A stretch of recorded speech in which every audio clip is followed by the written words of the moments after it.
Kia ora. Ko aoraki te maunga, ko mataau te awa, ko tākitimu, rawa ko uruao nā waka, ko nei tahu rawa ko waitaha nā iwi, ko ruahikihiki te hāpū, ko te rau araha te marae, no otipoti ahau. Kia ora koutou everyone. That was just my pepeha, which kind of introduces where I'm from. If you can speak te reo Māori, you might be like, wow, she's from everywhere though. It's confusing. So just a bit about me before we get into it. I was born in Blakie, which is like a very small town, about an hour away from Otipoti, Dunedin.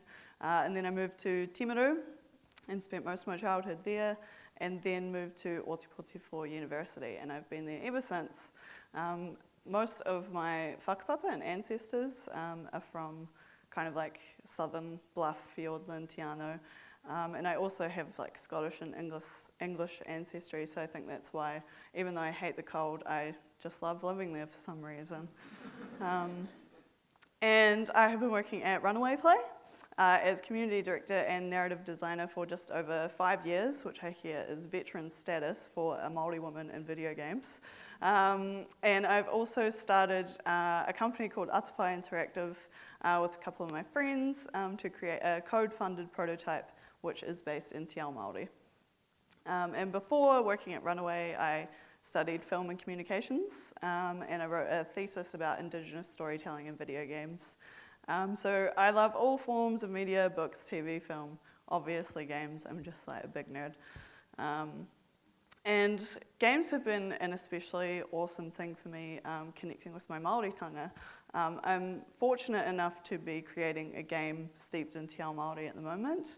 As just mentioned, I'm part of the Ngāti Gaming kaupapa, which Taikawa is spearheading, he's somewhere. And I also, a few weeks ago, I got to experience walking through my marae in VR, which was awesome. And it really feels like these two worlds have been naturally coming together in a way that I could never even imagine as a child. The more that I kind of push myself to learn to speak te reo Māori, the more confident I get, and the more I learn about my whakapapa, the more hungry I am for information. So kind of going back to Juan's talk yesterday about our passions, my Māoritanga and whakapapa has become my number one passion, and that's been really awesome. Since as a kid, I didn't really grow up with a Māori background. I had a really Pākehā upbringing, so that's been really awesome for me coming into adulthood. However, as I slowly but surely kind of take in all of this incredible knowledge, it also brings to light a lot of the problems that I see with Māori people and culture being used in media and in particular video games. So naturally, I wanted to really dive into that and see what's been going wrong, and then sharing it with all of you. So first, for this talk, we're going to be looking at an early history of Māori culture and representation portrayed in games. And then we're going to be moving on to some Te Ao Māori concepts like mana and whakapapa. And then we're going to move on to more sort of recent games where Māori culture has been portrayed in them. And then the best part, which is self-determined Māori-made games. I also want to make it really clear that this is just one viewpoint. I do not represent the entirety of Māori people for this talk. I bring this up because I feel like there's this misconception that people have that all Māori are the same. And while it's true that we share similar values in tikanga, my subject position as a Ngāi Tahu wahine who's only just started to explore my Māori culture is going to be a lot different to someone who, say, went to a kura kaupapa and knows fluent te reo Māori. What I'm trying to do with this talk as someone who's already working in games is shed some light on how we can all work together to sort of work towards better portrayals. Ka pai? Ka pai. Luckily, you've also already heard from some speakers who are Māori here, which is awesome because I can just refer back to what they talked about. On that note, I want to say ngā mihi to Nikki Andrews, who already did the majority of the mahi and research for this talk. Her Māori games database is available online and was a huge inspiration for me putting this together. And you probably don't even need to stay in this talk. You can just go on the website and read it and be like, cool. But please don't. So that's introduction. So let's bloody get stuck in. First of all, what is the real secret of mana? Might have noticed that in my talk. It's not that. And it's not that. Mana is a really well-known term in video games, but when I started digging into it, unfortunately, I found that it's kind of for a lot of the wrong reasons. So, mana in Te Ao Māori is bigger than we know. Hey. I've heard it been used in many, many ways. It's sort of a way of describing someone's inner power, the strength of someone's humbleness, the way they hold themselves in the world. Māori Dictionary actually has like the most scucks definition of it. It's way longer than this as well. So if you really want to get into it, I would recommend reading that. But here's just a snippet of it. So prestige, authority, control, power, influence, status, spiritual power, charisma. Mana is a supernatural force in a person, place, or object. Mana goes hand in hand with tapu, one affecting the other. The more prestigious the event, person, or object, the more it is surrounded by tapu and mana. Mana is the enduring, indestructible power of the atua and is inherited at birth. The more senior the descendant, the greater the mana. Some real-life examples where I've heard of it being used is a kōrero about pounamu or taonga holding the mana of the wearer. Often it gets passed on to someone when that person passes away, or if it breaks, it returns to the awa where it originated. The same thing can be heard around like hair as well. I've heard that hair can be the long hairs, like the vessel of that person's mana, and so even like when you brush it or you get it cut, it returns back to Papatūānuku, who is the atua, like Earth Mother essentially, because it holds that person's mana. And if you want to read more about this, for more further understanding between the kindling and the blaze by Ben Brown is a really good book of poetry that really captures the essence of mana really well. So somehow all of this complexity and beauty and history got boiled down to magic in video games. So mana in video games was sort of popularized around the 1970s by fantasy authors. Heavy-Eyed, Mitch Kramer, some of you probably know him on YouTube, has a really great video diving into the history of how this word became to be appropriated in video games. He talks about the whakapapa or history of the word and how it sort of came to be defined as this like inner strength in yourself and the world around you, and magic. And mana is actually one of the oldest things to be appropriated in games. It's also still used as a term today. So ReNews made a video a while back asking if video games had sort of been cheapening Māori culture, revealing that as of 2017, the term mana has been used in over 200 games. So it kind of got defined in tabletop games and video games as like this resource to be sparingly used.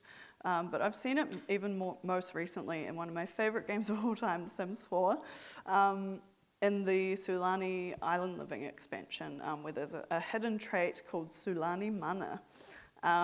And this trait, the sim, is imbued with Sulani's elemental energy due to their heritage. So this allows them to increase the quality of plants, as well as summon volcanic bombs. So I was like, whoa, maybe one day if my mana is like strong enough, I'll be able to summon volcanic bombs. That'd be sick. But mana, like almost everything within Te Ao Māori, is so much more complex than this.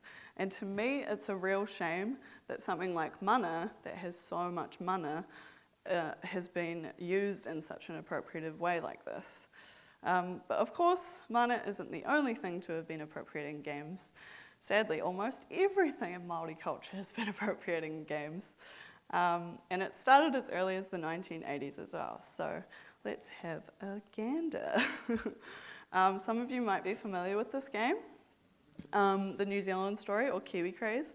And when I first saw this game, I was actually like, I feel really seen in this little bird character. Like, they're so just like, I'm gonna do it. I'm gonna do it. And they're just like cute and feisty, and I was like, yes. But obviously, that's like, I found out it was meant to be a kiwi, and I was like, what? There's even like this picture in the game that has a picture of a kiwi, and then it's pointing to it, being like, yeah, that's it, that's the kiwi. And also, kind of like, as you progress through the game, the levels get more and more sort of borrowing of this weird imagery of what they think Māori are kind of, you know, are. So there's like these weird little like whanunui in the background of like houses, but there's also a mishmash of like totem poles, and like, you know, there's like pukana faces. This game was made by a Japanese developer, and it's inspired by their holiday to New Zealand. So I was like, okay, that kind of makes sense. Like, you've gone here for like 10 days, had a great time, went to like Rotorua, and then you come back and make a game of everything you're trying to remember. Like, oh, Kiwis, what do they look like again? Oh. I think there was a walrus there, not sure. Around this time, it was pretty common for arcade games to do this sort of thing, where they would just pick and choose imagery from random cultures, because, you know, the story of games wasn't as important for arcade games. The gameplay was like the main priority, which also this game is like notoriously hard, so I don't know what they achieved with that. And then, sort of fast forward a lot, I guess. Tim kind of touched on this game earlier, but in the early 2000s, it just started to like pick up more of this kind of like Māori imagery seen in games. So yeah, the first and probably the most popular was Mark of Kri in 2002. And I actually hadn't heard of this game until I started researching this talk. But I'm not going to lie to you, like if I saw this as a kid, I would have loved it. I would have eaten this up. Like, around this time, the only thing I saw of myself on TV or any media really was like Keisha Castle-Hughes and Whale Rider. But even then, like, I saw myself as more of like Dwayne "The Rock" Johnson. So, you know, that says a lot about how starved I was of representation of anything that I saw of myself as a kid, let alone games. But the sad reality of Mark of Kri is that, like, everything that sort of came before it, it just borrows from this random Polynesian aesthetic. And I wish I was like making that up, but one of the lead developers is quoted from an interview saying that they wanted to keep this look ambiguous. They said it was hard because everyone liked the Polynesian flavour that the game was taking on, so we tried to take things more contemporary or inventive Polynesian twist where we could. Like Ro's chin tattoo. In New Zealand, women are the ones who traditionally wear a tattoo on their chin. But Ra isn't Māori, and he's not from New Zealand, so we kept our asses covered that way. And then they ended by saying, "We apologise for any coincidences." It's not a coincidence. This game is directly quoted being inspired by Māori mythology. You just talked about the chin tattoo. Also, like, the mythology is often called like purako in Māori as well. It's things that we use in realistic contexts. You can't also keep a living culture ambiguous because, you know, these are parts of things that you're borrowing from real people, and we're all definitely going to notice. Kingy Gilbert summarised it really well in a blog post on Scoop. This was from 2005 when the game actually came out. So there were already Māori kind of fighting back against this appropriative stereotyping of Māori in games, which was, don't let corporate multinationals shrink wrap and sell our unique culture, which is like words to live by, to be honest. And then, yeah. So the first time that I saw what resembled Māori culture was again in one of my favourite game franchises of all time, Sims. I'm so glad you guys all winced because it's obvious that it's a mess. But guess what? At the time, I thought this was sick. I knew that tā moko was important and unique to being Māori, but I didn't actually know what it meant to have one.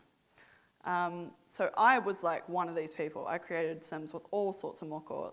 I thought it was cool, and this is still actually happening in The Sims 4. The image of the woman is made by a modder that I found on Reddit, saying I made a Māori woman chin tattoo. It's cool. Here's the thing to download it, and it's just it's cringe. But I'm going to talk about this a little bit later, so we'll just move on from this now. So, yeah, so I didn't actually know at the time, but I was taking my own culture at face value. I saw things that vaguely resembled what I saw in my own life, and I got excited. And it's because I didn't understand the whakapapa of my own culture. So, whakapapa, she says, what does that mean? It's bigger than you know. People who understand whakapapa often think it means genealogy. Who are your ancestors? Where do you come from? But it's so much more than that. So Annie Makari was actually the first writer who really opened my eyes as to what whakapapa really means. In her incredible book, Colonising Myths, Māori Realities, she explains that whakapapa embodies a comprehensive conceptual framework that enables us to make sense of our world. It allows us to explain where we have come from and to envisage where we're going. It provides us with guidance on how we should behave towards one another. It helps us to understand how we fit into the world around us. It shapes the way we think about ourselves and about the issues that congruent us from one day to the next. And while it is true that whakapapa relates to whānau and relationships of the past, present and future, it also encompasses everything around us. Relationships between atua and humans, the environment and humans, everything around us. Annie also points out that it might be tempting to romanticize this philosophical approach to life, but it is essentially practical. Our ancestors understood very clearly that our survival is dependent on the way we interact with the world around us. And I feel this way about a lot of things relating to tikanga Māori. It's essentially common sense, a mutual respect between everything that we interact with. Makari also says that whakapapa operates as a kind of lens, determining the way in which we view the world. We understand, for instance, that everything has a whakapapa. Te papa has a whakapapa. This glass of water has a whakapapa.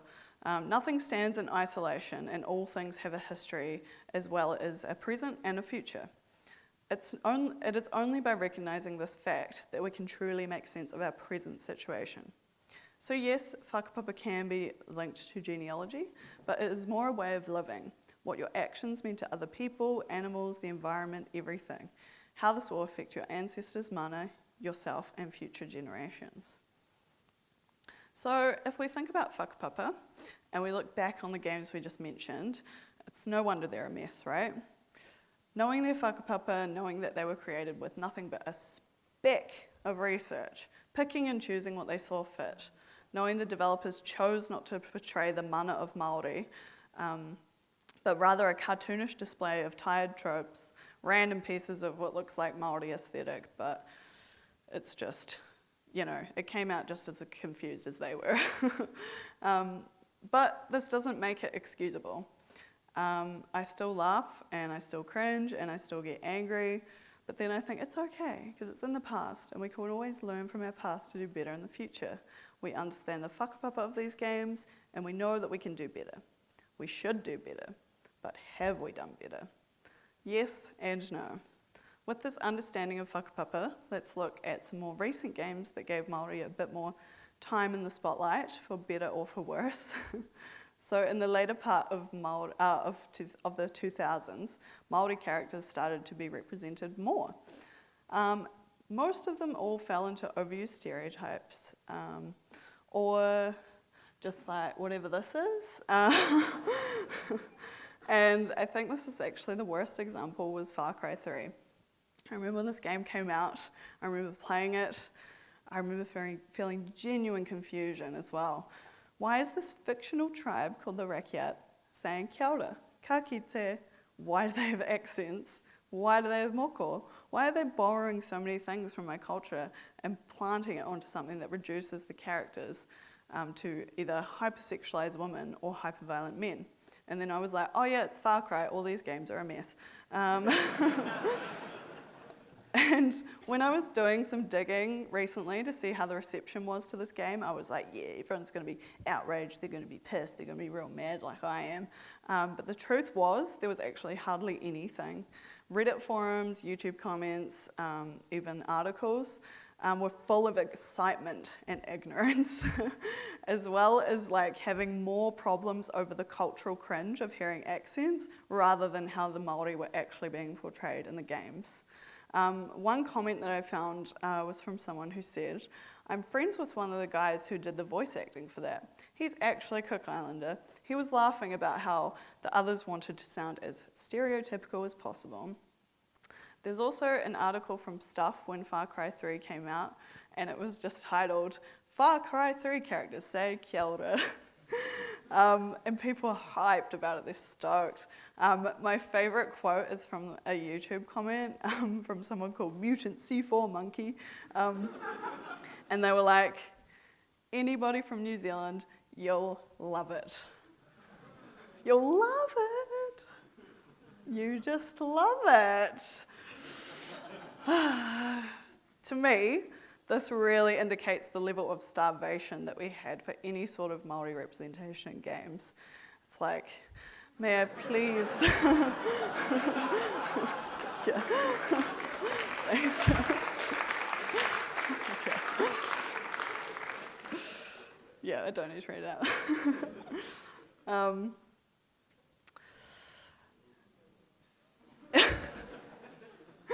Yeah, so hypermasculine dudes are like nothing new to video games. The stereotype has made what Gears of War, the burliest dude game of all burly dude games, is known for. And I actually, again, enjoyed the series a lot as a kid. And Tai Kaliso, who's kind of like the ambiguous Pacifica character, really appealed to me too. But again, when I was researching for this talk, looking at his character description, it's real cringe. It says, a boulder of a man. Ty's muscular appearance stands in contrast to his quiet, meditative personality. Ty was descended from a long line of men who viewed themselves not just as fighters, but as warriors. This lineage molded Ty into a warrior philosopher with a spiritual view of war. And obviously, with more knowledge about my Māori culture, as well as just an understanding of how masculinities have been stereotyped in games, it's really not acceptable now to just slap on a moko and call them a warrior race and be done with it. So there's this character in League of Legends called Rengar. This is meant to be a video, awkward. And they do a haka. They're also a giant wolf man. Here we go.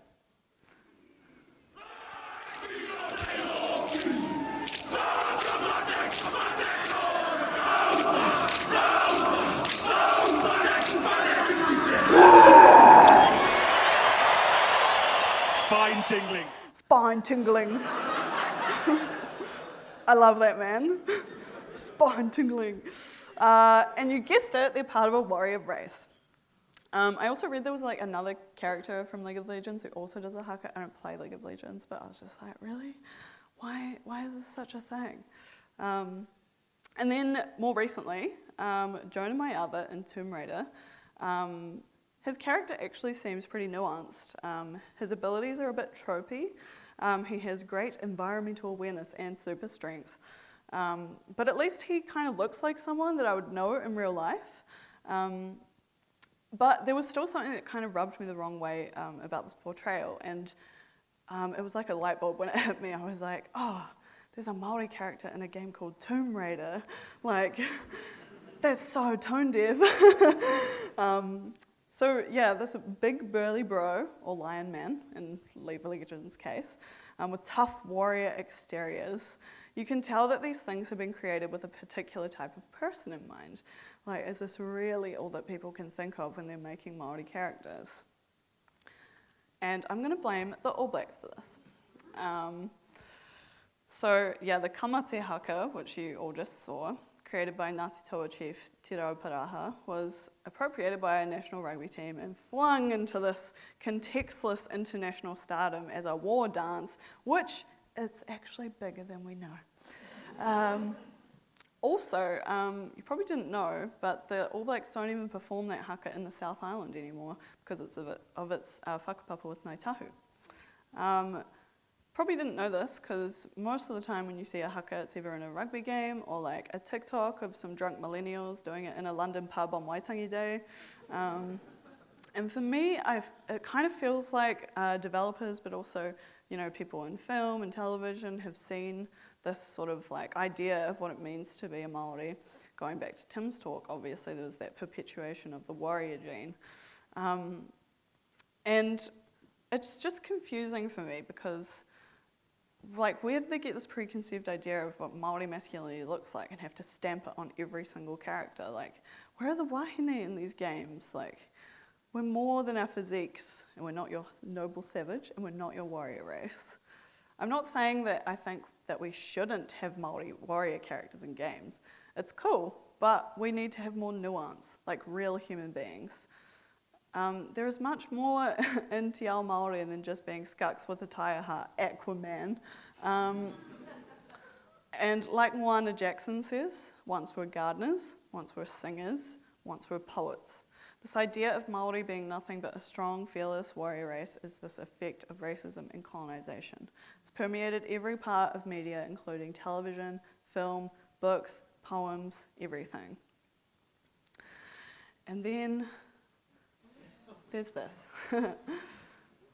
So yeah, Tim briefly touched on this in his talk as well, but this is like the other Māori signifier that people are obsessed with. It's in like every custom character creation. And I want to explain why this is so problematic, because when you put tamoko or moko kanahi into games, it loses all of its context, it loses all of its mana, it loses all of its meaning.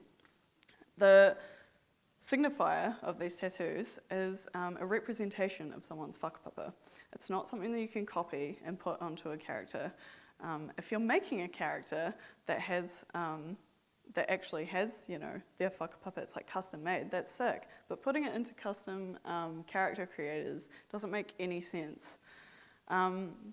Probably the most annoying part of this being perpetuated so often is people saying, oh, but it's raising awareness of Māori culture in the world. But it's not. It's giving a contextless caricature, just like the kamate haka. These games are really recent as well. Tony Hawk Pro Skater Remix, Cyberpunk obviously, and Scum.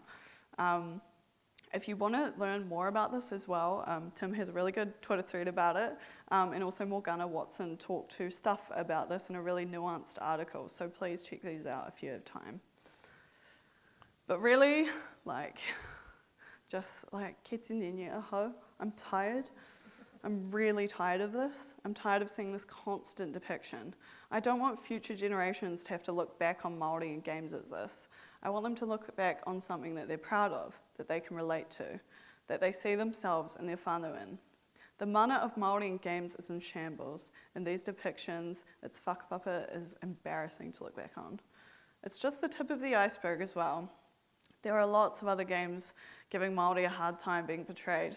Felix Walton wrote an excellent article for the spin-off detailing more examples of appropriation and stereotyping of Māori games. If you feel like being even more bummed out, please read it. But I really appreciate you all bearing with me. I've got good news. There are some developers out there doing the mahi that gets me excited and proud. And in recent years, and I'm talking recent like the past decade, Māori and New Zealand game developers have made a name for themselves. So I'm sure you all know Metia Interactive. Their mahi seems to be as unprecedented within the games industry. The heavy lifting they have done for Māori in games is wana nei mehe te rawe. The first one that I heard about was Sparks, which was made with the focus of mental health for our rangatahi. Sparks was specifically designed to be relevant in Aotearoa New Zealand context. It incorporates a fantasy setting with the use of Māori graphics, and users are also able to customise their playing characters with Māori style designs. And it's award-winning too. Another one is Māori Power Wars, which some of you might be familiar with, made by Adrenaline. And this was in collaboration with Metia as well. So it's a tower defense game, but it's made about Māori Power Wars. It also has like one of the best trailers, like game trailers I've ever seen, so please watch it.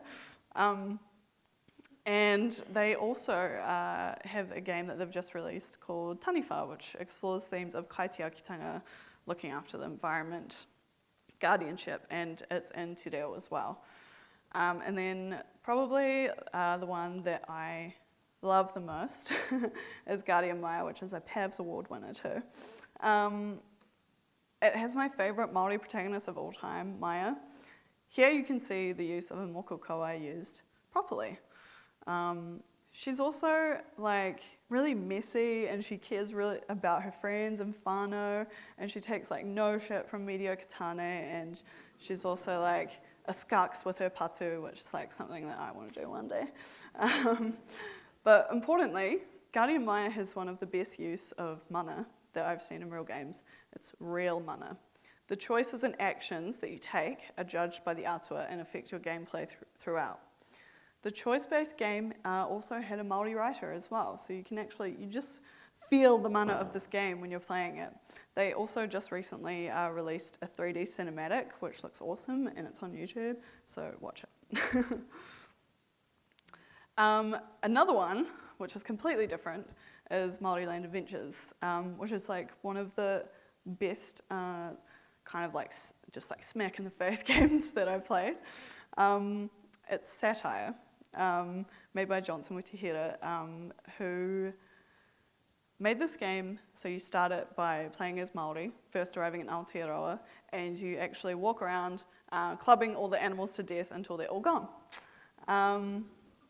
And what I love about this is that it actually confronts people with this different view that they might have had as Māori, as this like spiritual, talking to animals, like type of shaman race. We aren't this like romanticized, mystical people who were just like always at one with the earth. We made mistakes and we learned from them too. And that's the foundation of kaitiakitanga and rāhui as well. After playing as this Māori character, you play as a Pākehā missionary arriving in Aotearoa, where you throw Bibles at the Māori characters, and they have their clothes changed to be colonised. Yeah. It's like a colonisation simulator.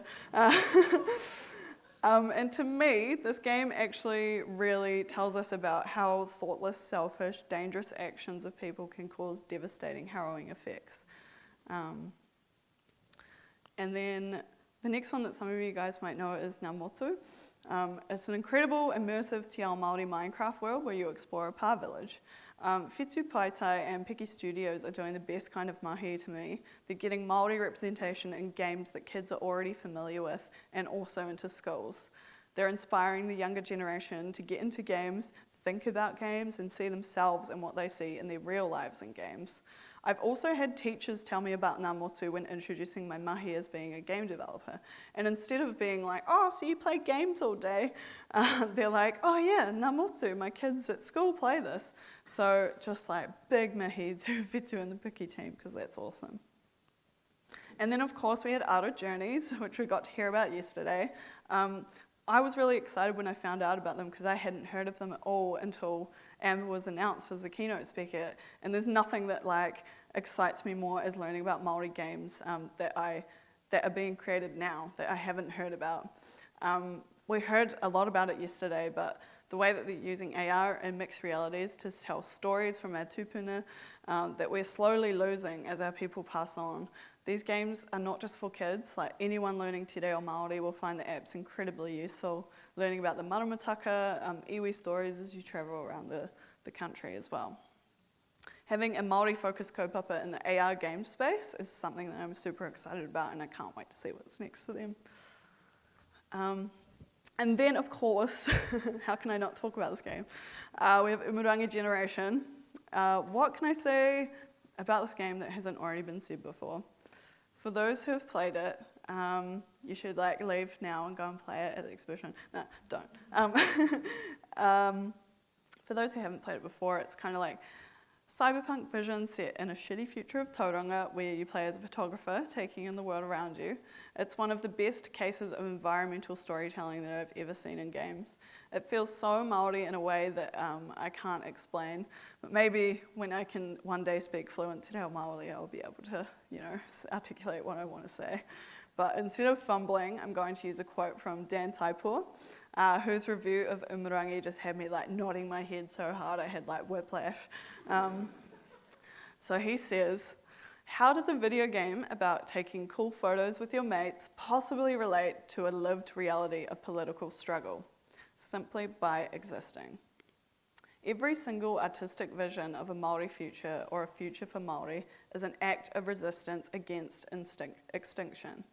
While we live and breathe, there's a persistent and potent narrative that Māori are already extinct, that te reo is a dead language and there are no full-blooded Māoris left anyway. That our contributions are moot and our experiences without value. Umurangi, Aro Journeys, Māori Powers, Guardian Maya, ngā motu, and many others that I actually didn't get to mention because of time. But we are living, we are breathing, and we are thriving. So,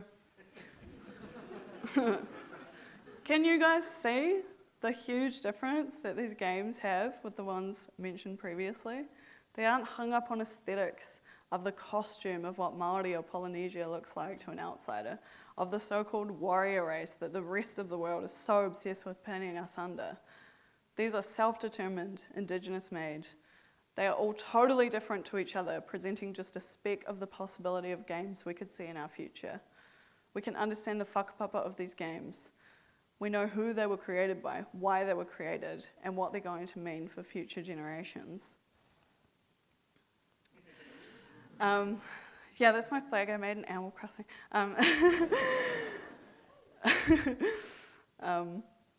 So we've all learned a bit about the whakapapa of games together. We've seen the past, we've seen the present, and what the future might hold. For me, personally, I need more. I want to see more. I want to see games about takatapui Māori. I want games that have urban Māori. I want to see games about Māori Instagram influencers. I want to see games that have the same resonance and aroha as the film adaptation of Cousins by Patricia Grace.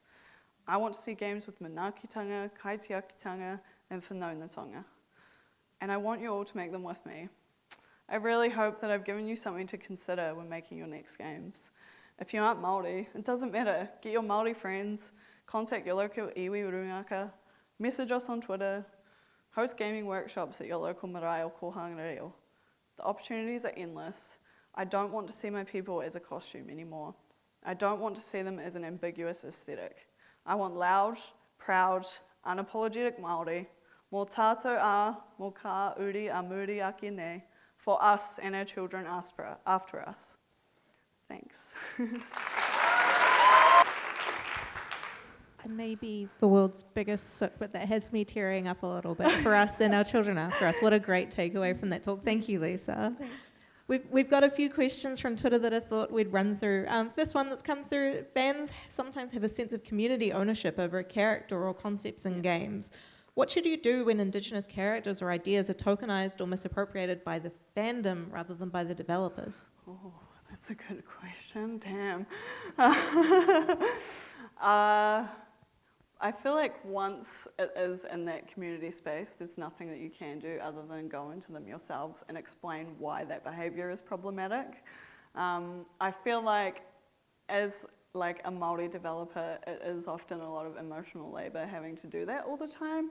So even if you're not Māori but you have an understanding of why this stuff might be problematic, sometimes it is good to explain why without, attacking people, because I feel like a lot of the time people genuinely don't understand why it's wrong. Like I feel like a lot of that happened with Cyberpunk, when people were, overly defensive of why the moko should be put in there without understanding the whakapapa of why it was problematic. So yeah, I feel like conversation is the main thing that you can do in those aspects, yeah. Especially going in good faith too, as you say. Not everybody who is making these mistakes is doing so maliciously or with ill intent. They just don't know. Yeah. And while we shouldn't be excusing ignorance, they're not going to get not ignorant if we don't help them. Yeah, exactly. On a similar vein to that train of thought, how can I deal with my Māori friend says it's okay attitude when it comes to dealing with like shitty tropes that get recycled all the time? Yeah. That Māori friend is wrong. No, I've definitely had that thrown at me. And it's just like tokenizing your own friend, do you know what I mean? It's like just because one person has said it's okay doesn't mean it is okay. Like that's kind of why I wanted to start the talk with being like, this is just my one perspective. You need to have like a wider like korero with other people about this. It's not just one size fits all. Like Māori are diverse people, diverse ideas. So please talk to more than one of us. Like any one group is more than a single person, and I think people forget that sometimes. Just because they're your friend doesn't mean they're right. Mm-hmm. The journey into rediscovering your whakapapa as somebody who was raised in a fairly Pākehā upbringing, as you said, would you be interested in telling us a little bit more about that experience and reconnecting with yourself? Yeah, totally. So like as a kid, obviously I knew I was like Māori, and I knew that being Māori was like really cool. But I had never been to a marae, can't speak te reo Māori. Never really questioned that. Like I still was really confident in my identity as being Māori, but when I went to university, it kind of like opened my eyes up to like the possibilities of Māori knowledge. And I was like, wow, this is like a whole world that I didn't really know about. And I think that's from, there's like generational trauma with Māori wanting to repress their identities. And I think that maybe my family maybe were a part of that, and that's why I didn't experience it as a kid. But when I got to university, learned what like feminism was, learned about how important like Indigenous sovereignty is. And I got more and more into it, and it is an endless journey, which I love. But the intersection with Māori culture and games has been something that's been my favourite, that's just kind of like mashed together really easily recently, which has been really cool.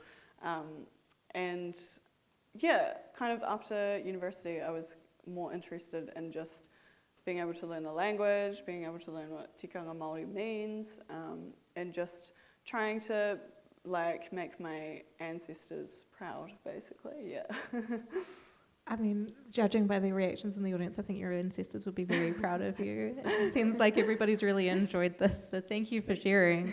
I've got two more questions, and then I think we probably have to wrap up. But this one I thought was quite a helpful one, because I know that a lot of our audience is based of indie developers who don't often have resources available to them. Yeah. Do you have any recommendations for Pākehā devs on shoestring budgets, getting cultural input from Māori while still being respectful of the time and labour involved in possibly unpaid consulting? Yeah. Absolutely. So the first thing I would do is contact your local iwi runanga. assuming that you are going to be making the game in that area and based on the people in that area, just to get a gauge of what resources they do have. It'll always often like start as a conversation. I even did this with our like code-funded game as well. I did it early on because I was like, yes, I am Māori, but I know that we're going to need more like help and input on this. So I literally emailed like the Ngāi Tahu like info contact and was like, yo, I'm making this game, like who should I hit up? And they were like, oh, yeah, like Ōtaka Marae is your local rūnanga, and that's like where Taikawa is. And so it was super easy. Things were obviously a bit different because we have like code backing us and giving us that support, but it all starts with just talking to someone and seeing what the space and resources for them. But highly recommend just talking to your local iwi before you talk to your one Māori friend. Yeah. It's just like Timothy described this morning. Go back to the marae. Yeah. It's the best source that you can have. Yeah. Our last question is just on a personal note. At what level will you be satisfied with your skuksness? Never. Skunks life did not choose me. No way, I chose the Skunks life. Skunks life didn't choose me, yeah. It's an ongoing journey. It is, yeah. It'll go with me to the grave. Lisa, Blakie, everyone, thank you very much.